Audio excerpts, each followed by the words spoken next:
Propam dan Brimob bersenjata lengkap datangi rumah Ferdy Sambo. Ada apakah? Sejumlah polisi dari Divisi Propam Polri mendatangi kediaman pribadi Irjen Ferdy Sambo di Jalan Saguling, Duren 3 Barat, Pancoran, Jakarta Selatan, Rabu 9 Agustus 2022 sekitar pukul 15.20.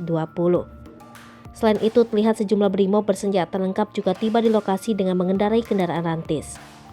Dari tayangan Kompas TV, tampak anggota Propam Polri menunggu di depan rumah Ferdy Sambo.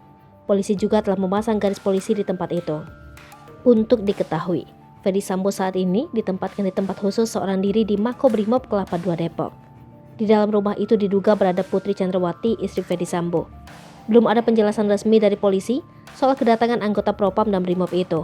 Untuk diketahui, rumah pribadi Ferdy Sambo ini letaknya sekitar 500 meter dari rumah dinas Ferdy Sambo di Kompleks Polri Duren 3 Pancoran, Jakarta Selatan, yang selama ini disebut-sebut lokasi tewasnya Brigadir J.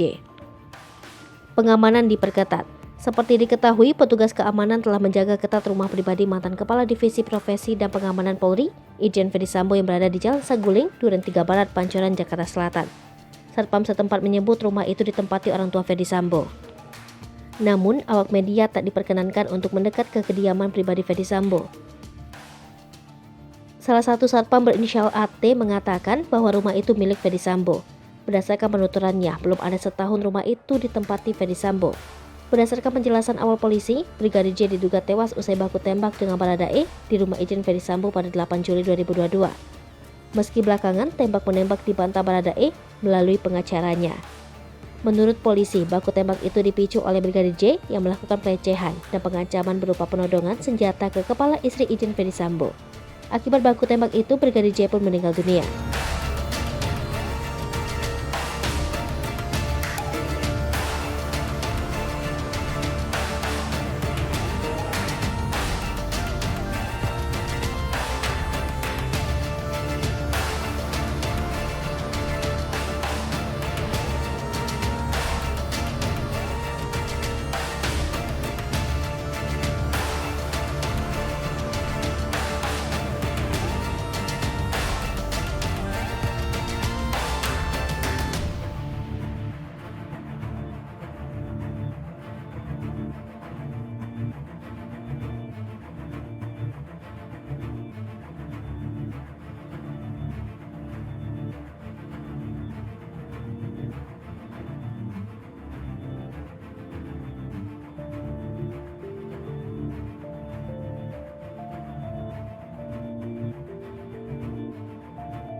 Hai pemirsa Sri Popo TV, jangan lupa komen, like, dan subscribe, serta tonton terus berita-berita terupdate lainnya ya.